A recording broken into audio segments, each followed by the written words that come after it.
Fala galera, no vídeo de hoje a gente vai continuar a nossa série sobre fontes de alimentação linear e a gente vai abordar retificadores com filtro capacitivo. A gente vai tentar entender qual que é a influência de se colocar esse capacitor na saída dos retificadores sobre a tensão média que a gente consegue produzir e sobre as características dos componentes que compõem o retificador, beleza? Então vamos lá.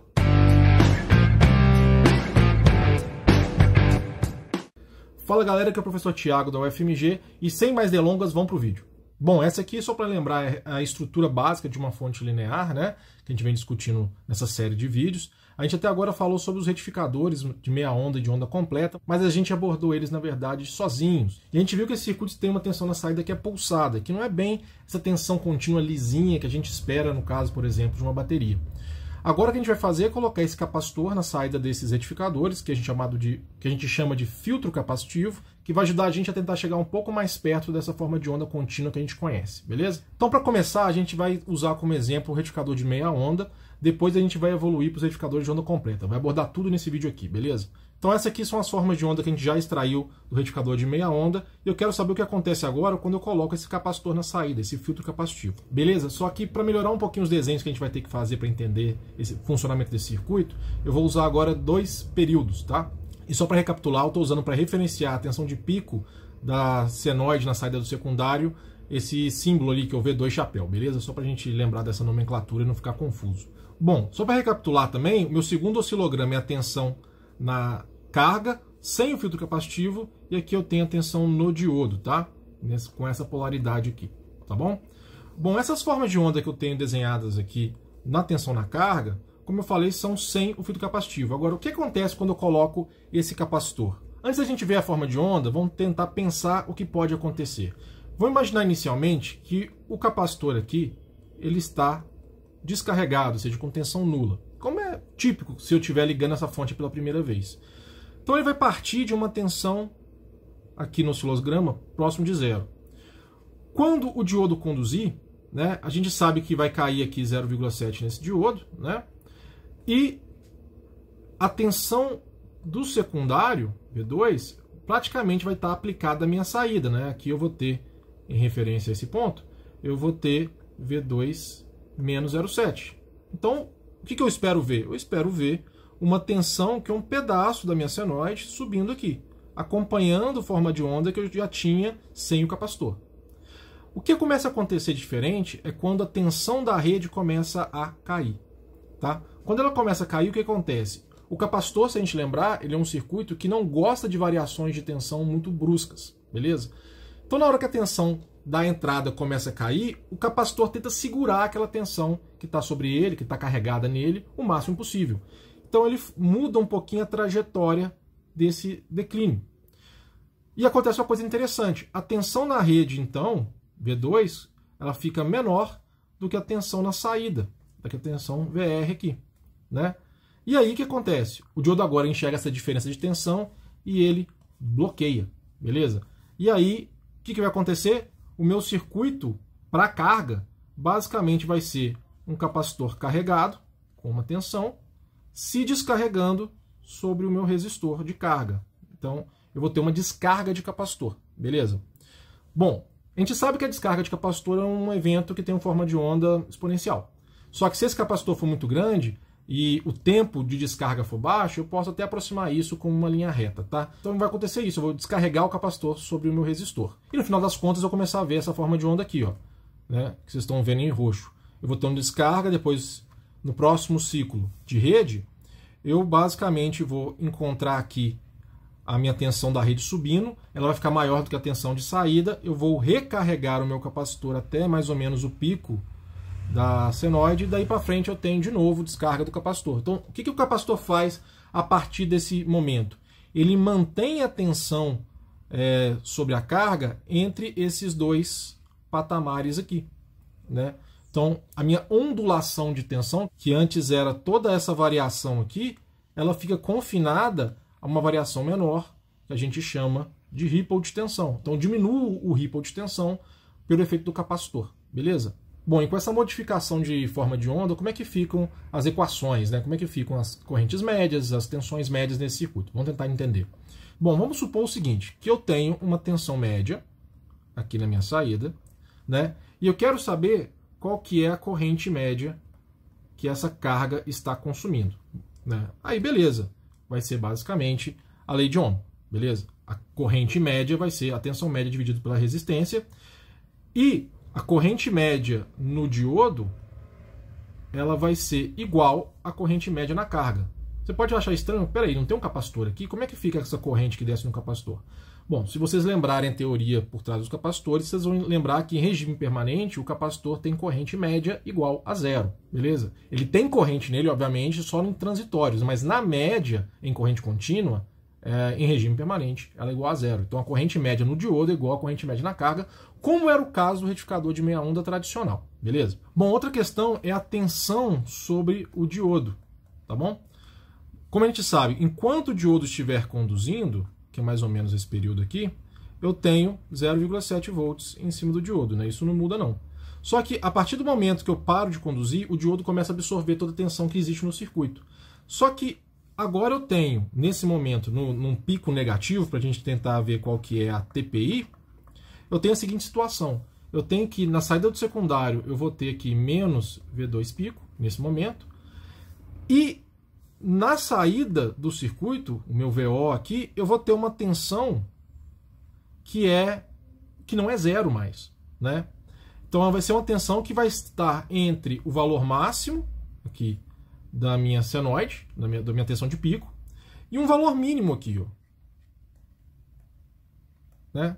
Então vou estar no meio do caminho. Se eu assumir que esse ripple é pequenininho, eu posso até fazer uma consideração de pior caso, falando que essa tensão aqui ela é muito próxima da tensão de saída máxima, que a gente definiu como a tensão de pico, VP, né?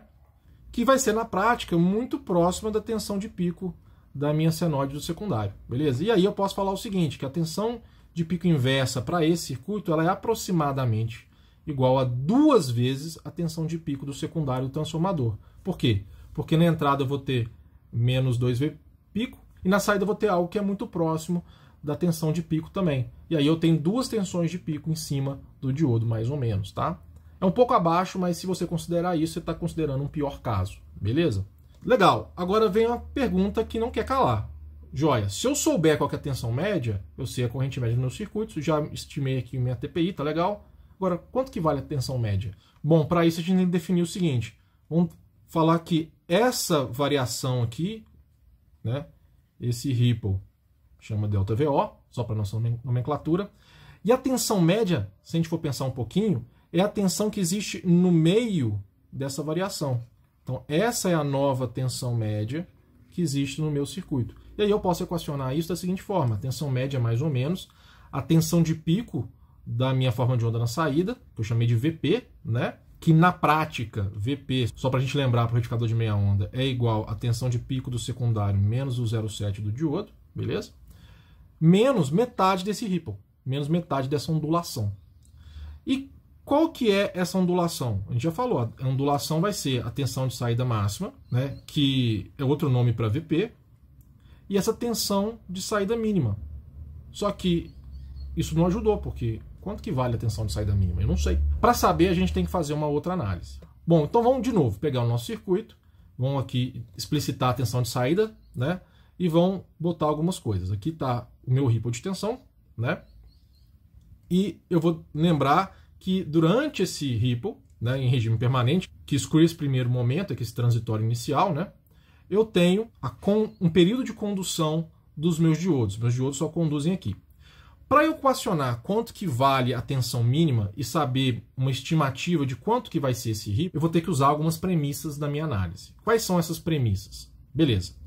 Então vou assumir o seguinte, eu vou utilizar um capacitor muito grande, né, como a gente vai ver daqui a pouco, isso vai produzir um ripple muito pequeno. Então vou assumir que essa variação, esse ΔVO, ele é muito pequeno em relação à tensão média que eu vou ter no final. Beleza? Se isso acontecer, o tempo de condução, que é o tempo entre eu sair dessa tensão mínima até a tensão máxima, VP, esse tempo, obviamente, vai ser muito pequeno, porque agora essa ondulação é menor. Então, essa é a minha primeira premissa. O que isso quer dizer? Isso quer dizer o seguinte, que, basicamente, o capacitor está sustentando a carga o tempo todo, porque eu só vou ter a minha rede injetando corrente no meu circuito durante o tempo que o diodo conduz.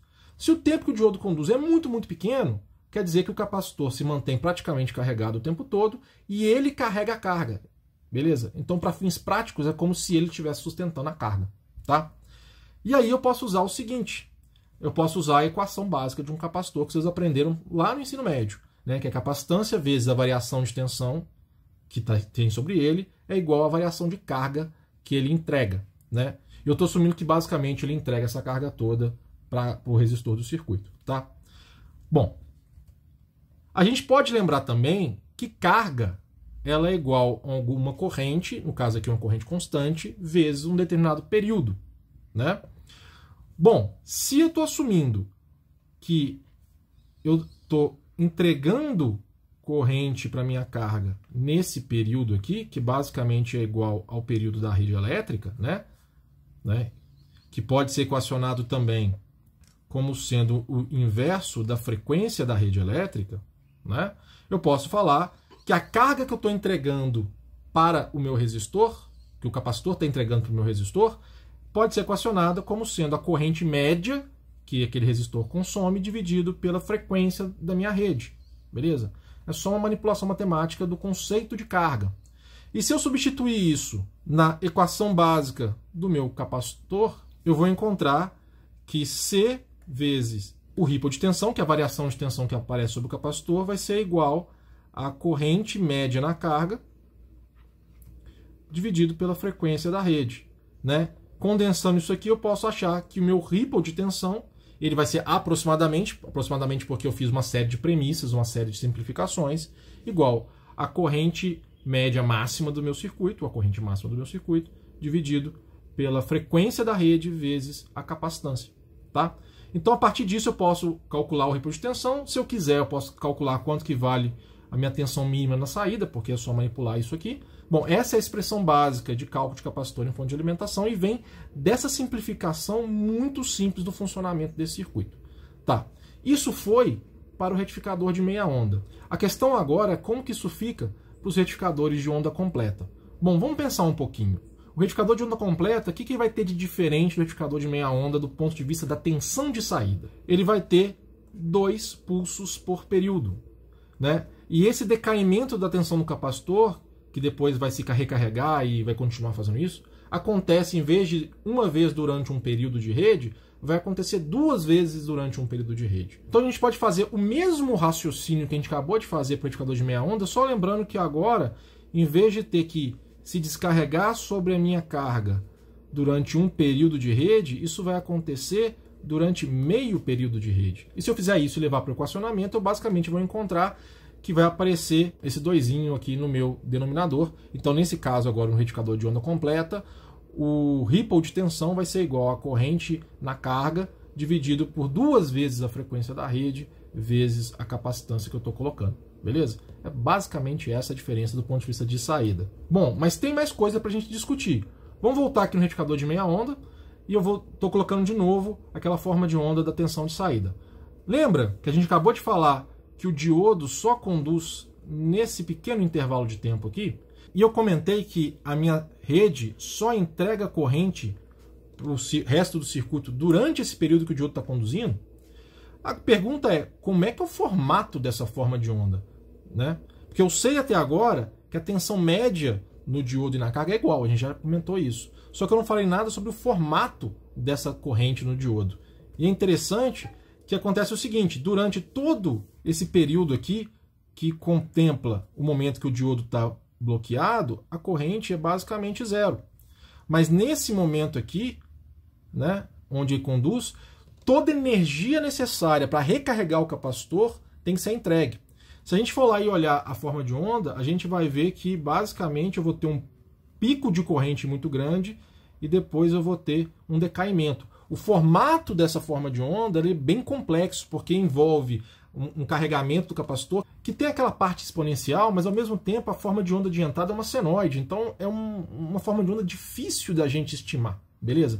Mas o importante é que a gente tem uma corrente de pico aqui, que a gente precisa saber quanto que é, até para selecionar bem o nosso diodo, e a gente precisa modelar isso de alguma forma para poder equacionar, beleza? E qual que é essa forma mais efetiva para a gente fazer essa modelagem?